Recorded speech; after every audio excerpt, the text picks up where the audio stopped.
¿Qué harías si el único hombre que te amó sin verte estuviera a punto de abrir los ojos? ¿Y si al hacerlo, descubriera un rostro que el mundo siempre rechazó? En esta historia, la luz no es un milagro. Es una amenaza. Prepárate para sentir lo que pocos se atreven a mirar. Cuando el amor verdadero nace en la oscuridad y peligra con la claridad. Él era un conde ciego, encerrado entre jardines sin color y pasillos de herencia antigua. Ella, una sirvienta mestiza, marcada por una cicatriz y por el desprecio silencioso de una casa que nunca la vio. Pero entre susurros, canciones y pasos compartidos al amanecer, nació un vínculo tan puro como prohibido. Y justo cuando él está a punto de recuperar la vista, ella decide desaparecer. Lo que sigue no es solo una historia de amor. Es una rebelión contra el linaje, la vergüenza y el miedo. México, año 1847. El invierno se había posado sobre el Valle del Cedro como un manto espeso de silencio. La hacienda El Olvido despertaba entre el vapor del café caliente y los ecos apagados de pasos sin nombre. Allí, entre cipreses dormidos y muros de cal agrietada, una joven cruzaba cada mañana el jardín principal con un ramo de gardenias frescas. Su andar era leve, su rostro, siempre oculto tras un rebozo. Pero sus ojos, esos ojos llevaban años hablando con la voz que solo los oídos justos sabían escuchar. Ella se llamaba Mariana, y no sabía que aquel día sería la última vez que él la escucharía sin verla. En la inmensidad silenciosa de la hacienda El Olvido, Mariana Osuna era apenas un susurro entre los muros coloniales. Cada amanecer la encontraba recorriendo los senderos empedrados del jardín principal, sujetando con manos temblorosas un ramo de gardenias blancas. Su figura menuda y su rebozo descolorido la hacían casi desaparecer ante la mirada alerta de la servidumbre. Como si fuera parte del rocío que se evaporaba con los primeros rayos de sol. Mariana había nacido en ese mismo lugar, hija de una lavandera indígena que murió joven y la dejó al cuidado de secretos que nunca le pertenecieron. De niña, su mundo había sido un eco de órdenes inalcanzables y miradas esquivas. Aquella cicatriz profunda que surcaba su mejilla izquierda, recuerdo mudo de un tropiezo impulsado por las burlas de una niña noble, era para ella la marca de un pecado que no había cometido, el de existir sin blasón ni apellido. En sus horas de soledad, Mariana aprendió a ver con los versos. Cuando nadie observaba, se apoyaba contra el tronco del naranjo centenario y recitaba en voz baja los poemas que su madre indígena le había legado. Cánticos de esperanza y rebeldía. Cada palabra era una semilla de coraje. Aunque en el afán de no incomodar, María las tragaba como el viento traga las hojas secas. Con discreción y dolor. Al llegar al jardín, Tomás del Valle la esperaba junto a la fuente de piedra. Sus ojos vendados no veían el mundo, pero sentían las tonalidades de su voz, el ritmo de su aliento, el temblor apenas perceptible de sus dedos al extenderle las gardenias. Para él, Mariana no era la sombra de un linaje olvidado, sino el reflejo de la vida misma. Un lienzo en blanco pintado con colores de palabra y aroma. Sin embargo, aquel vínculo, tan frágil y luminoso, vivía suspendido en tensiones ancestrales. En cada gesto de la matriarca, doña Matilde, se leían reproches silenciosos. Esa muchacha te roba aire, hijo mío, y en los pasillos, el murmullo hipócrita de las criadas tensaba el ambiente como una cuerda a punto de ceder. Mariana lo sabía, lo sentía en el nudo que le apretaba la garganta cuando, en la penumbra de la cocina, escuchaba a Luisa ordenar que la vigilen de cerca. Aún así, con cada encuentro, Mariana descubría una faceta nueva de sí misma. la valentía de mirar sin verse y la fortaleza de amar sin ser vista. Su dolor se transformaba en un canto mudo, en lágrimas que regaban la semilla de un anhelo imposible. Se reconocía jerarquía oprimida, pero también brote dispuesto a desafiar piedras. Fue así como aprendió a florecer, no en la luz de las miradas ajenas, sino en la penumbra protectora de su propia esperanza. Y así, entre susurros y gardenias, su sombra crecía, con cada verso recitado, con cada caricia en la voz. Mariana dejó de sentirse flor cortada y comenzó a imaginar raíces profundas, capaces de resistir heladas y tormentas, porque entendió que la verdadera libertad no se concede con títulos, sino con el coraje de alzar la voz. Hada mañana, antes de que el alba rompiera en oro los tejados del olvido. Mariana se detenía junto al viejo naranjo y le hablaba al viento. No eran meras descripciones. Eran confidencias al oído del mundo que Tomás no podía ver. Hoy el cielo es un lienzo impoluto, susurraba ella. El aire huele a tierra mojada y a promesas. Y en esas palabras él encontraba una luz más poderosa que cualquier resplandor. Para Mariana, aquella ceremonia íntima nació de la herida de su infancia.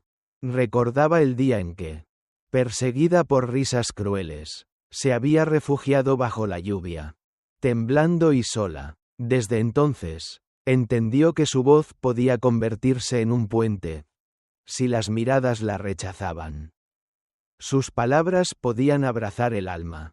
Cada frase era un acto de rebelión contra el silencio impuesto por su condición de sirvienta. Tomás, con su bastón de marfil apoyado en el suelo, aguardaba cada gesto de la muchacha como quien espera el latido de un corazón. Al oírla describir las nubes como algodones suspendidos, cerraba los ojos aún más fuerte, intentando pintar su propia versión de ese cielo invisible. Cuando ella hablaba de los perfumes de la tierra, él aspiraba hondo, tratando de grabar en su memoria el aroma de cada palabra. Aquel vínculo crecía día tras día, alimentado por un anhelo que superaba la vista. Entre susurros de gardenias y melodías apenas musitadas, se forjó un entendimiento profundo. Mariana no cantaba para él, cantaba con él. Cada nota de su voz desencadenaba en Tomás recuerdos de un pasado más allá de su mala fortuna. Le devolvía el consuelo de un mundo que creía perdido. Pero el don más poderoso de Mariana era su capacidad de mitigar el tormento interno de Tomás. En su interior, él vivía una batalla constante. La gratitud hacia aquella joven que le ofrecía la luz de las palabras, mezclada con la culpa de sentir placer en un privilegio que a ella le costaba la humillación de cada encuentro. ¿Cómo agradecer a quien no se atrevía a mostrarse? ¿Y cómo no sentir remordimiento al descubrir que su felicidad era la herida de ella? Fue en una noche de lluvia, cuando la hacienda temblaba al ritmo del trueno, que Mariana atravesó los corredores oscuros y se plantó ante la ventana del estudio de Tomás. Con voz firme, cantó un verso antiguo. Aunque el mundo rechace mi faz, en tu silencio encuentro mi paz. Dentro, Tomás sintió que el corazón le palpitaría fuera del pecho. No había melodía más exacta para sus ciegos días. Sin pensar, salió al corredor, los pies descalzos. Guiado por aquel cántico, la encontró empapada, con el rebozo hecho un fardo de gotas, pero los ojos brillantes de coraje. La tensión estalló en ese instante. Mariana lo miró como si viera su alma. Él, sin ver su rostro, alargó las manos y palmeó el aire. Dime que sigues ahí, suplicó. Ella apoyó la voz, temblorosa. Siempre. Aquella confesión selló un pacto invisible, pero poderoso. Sin embargo, también marcó el límite de la burbuja que los protegía. Porque al día siguiente, la mirada inquisitiva de doña Matilde sería más implacable. Y la decisión de Tomás de recuperar la vista lanzaría una sombra nueva sobre su amor. La decisión flotaba en el aire con la densidad de un presagio. El doctor Julien Morrow, recomendado desde París, había llegado con sus instrumentos relucientes y su promesa de devolver la luz a los ojos de Tomás. Aquel día, la casa entera contuvo el aliento. Doña Matilde del Valle, envuelta en sus encajes negros, sentía cómo el orgullo de su estirpe temblaba ante la posibilidad de un esposo sin linaje. Cada paso en los pasillos resonaba como un tañido de campana fúnebre.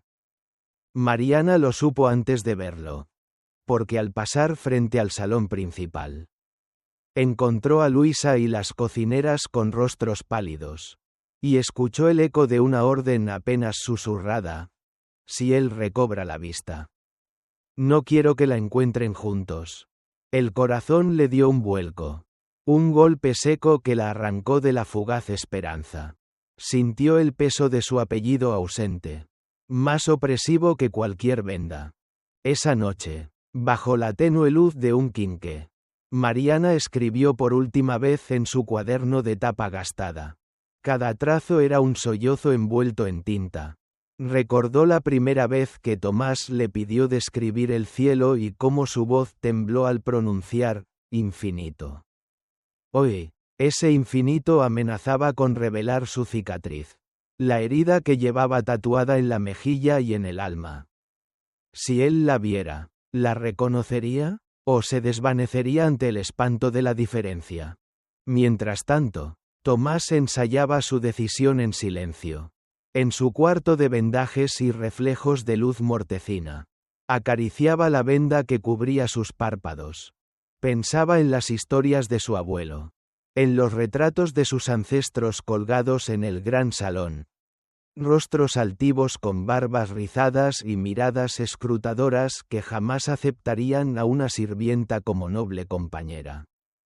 Aún así, él había aprendido a ver con la voz de Mariana, con el tacto de su mano, con el murmullo de sus versos. ¿Cómo renunciar a esa visión interna, por más libre que él fuera, y abrazar de golpe la visión mundana de la sociedad? El día de la operación amaneció con un silencio inusitado. Solo el canto lejano de un ave nocturna se atrevió a interrumpir la tensión.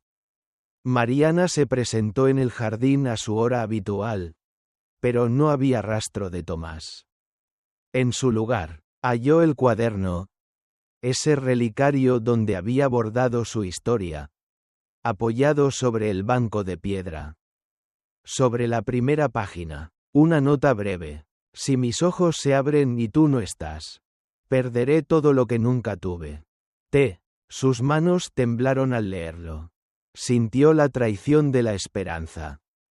Él liceptriaba liberarse de la ceguera, pero no estaba dispuesta a romper el pacto de invisibilidad que los unía. ¿Por qué esa promesa de encuentro parecía ahora un augurio de dolor? Dentro de la casa, doña Matilde celebraba en silencio. Su hijo pronto recuperaría la dignidad de su linaje. Y la sombra de Mariana desaparecería para siempre. Luisa, con una mesura despiadada, repasaba instrucciones. Vigilar sin piedad. Enviar a Mariana lejos en cuanto Tomás recobrara la vista. Mariana, al caer la tarde, sintió que el jardín se cerraba sobre ella como una celda. Cada aroma de gardenia le recordaba el canto que prometía salvar o condenar su amor. Decidió entonces partir, con la luna como única testigo. Cruzó el portón trasero y se desvaneció en la neblina del camino, llevando consigo el rebozo y el cuaderno. Su silueta menuda se fundió con la oscuridad, como si quisiera borrar su propia existencia antes de que el mundo la viera tal cual era. Al día siguiente, Tomás despertó sin vendaje en los ojos. La primera luz filtró tibia por la ventana y, al quitar la venda, todo se volvió nitidez: los muebles, los cuadros, los reflejos en el suelo de mármol, y la ausencia. Su pecho se encogió, No había ni rastro de Mariana. Ni un roce de voz grabado en el viento. Solo el eco de sus palabras escritas. La claridad que tanto deseaba acababa de convertirse en su peor tormento. Al clarear del alba, Tomás del Valle, ya sin vendas ni rango, abandonó la solidez del olvido con un único tesoro: el cuaderno gastado de Mariana. Cada página era un recuerdo y una promesa escrita con la tinta de su voz. Con paso lento, dejó atrás los cipreses y los muros que durante años lo habían confinado en la ceguera. Ahora lo confinaban la duda y el vacío de no saber si su amor seguiría esperándolo.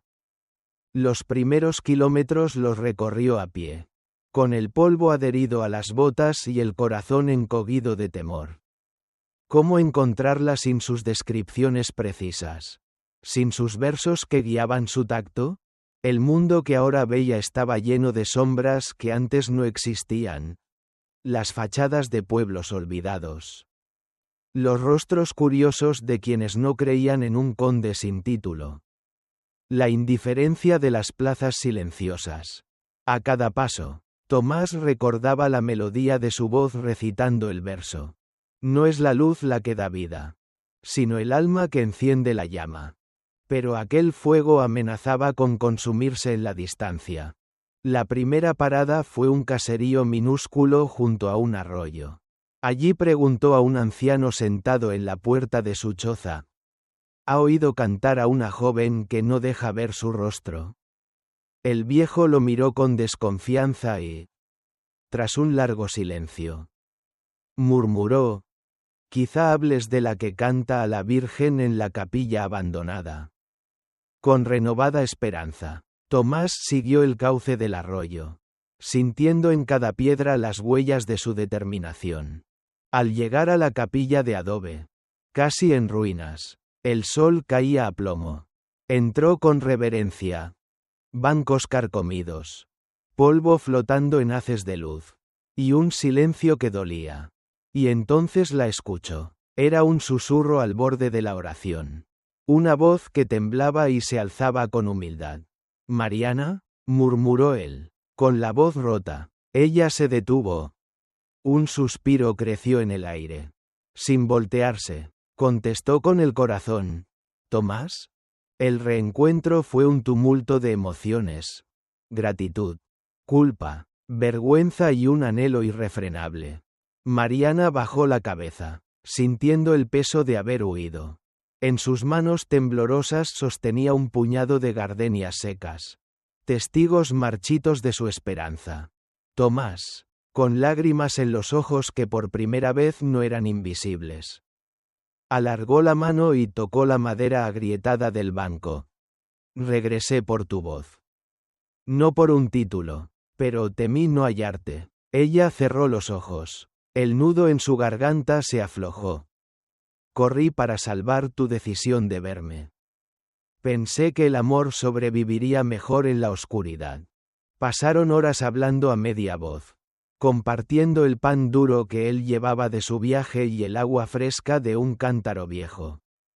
Los recuerdos de los pasillos de la hacienda y las canciones al amanecer se entrelazaron con la realidad polvorienta de la capilla. Tomás comprendió que aquel refugio improvisado era más auténtico que cualquier salón noble.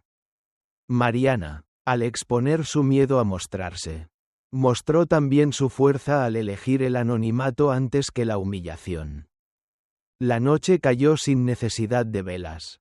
Sentados uno junto al otro, en silencio, sintieron que la búsqueda había empujado su amor hacia una madurez inesperada.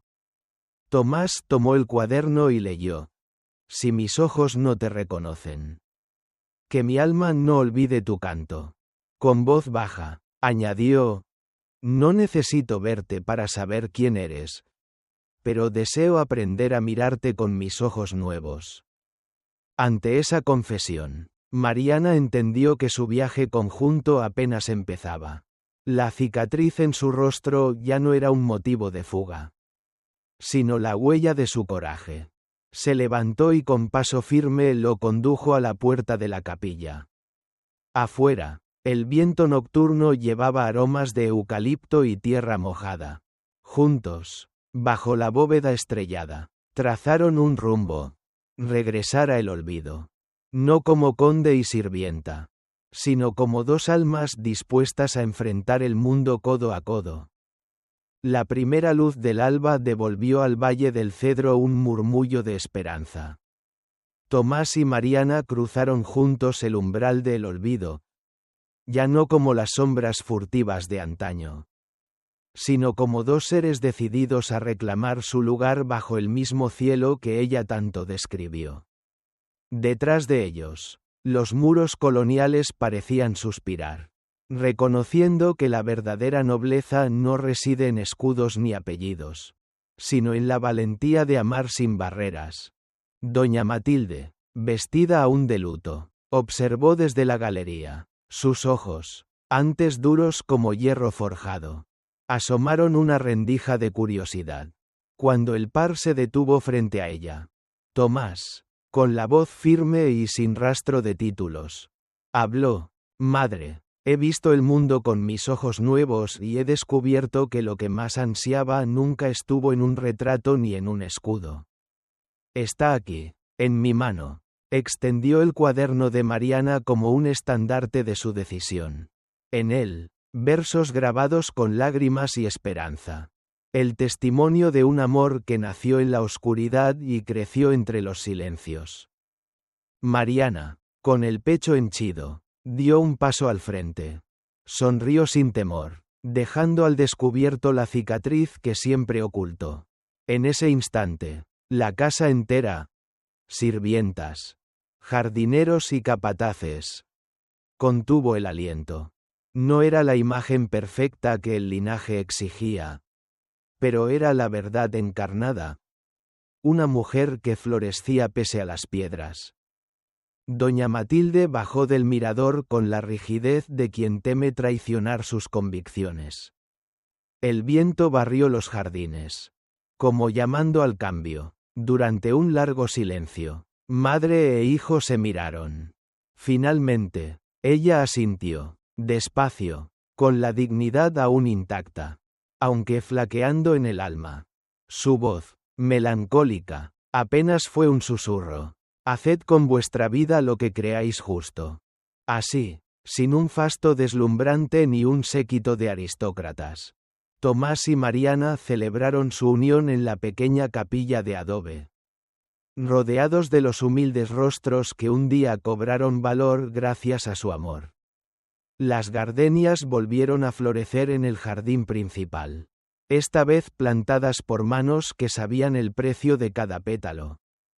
Con el paso de los años, el olvido se transformó. Aquellas puertas que antaño excluían a la diferencia se abrieron de par en par. La biblioteca polvorienta dejó de ser un recinto cerrado. Mariana, quien aprendió a leer con fervor de niña, fundó allí una escuela para los hijos de jornaleros. Tomás, ya sin bastón ni vendajes, caminaba entre estanterías y aulas, guiando a los jóvenes no con la vara de un señor, sino con el ejemplo de un hombre que renunció a todo por amar sin ver límites. En la casa principal, un retrato salió de los sótanos del olvido. Mariana, de pie junto a Tomás, con la sonrisa franca y la cicatriz orgullosa, a su lado. Una niña de cabello rizado que recogía gardenias caídas. Aquella hija, Clara, cantaba al atardecer las mismas canciones que su madre cantó para un hombre ciego y aprendió a escuchar con el alma.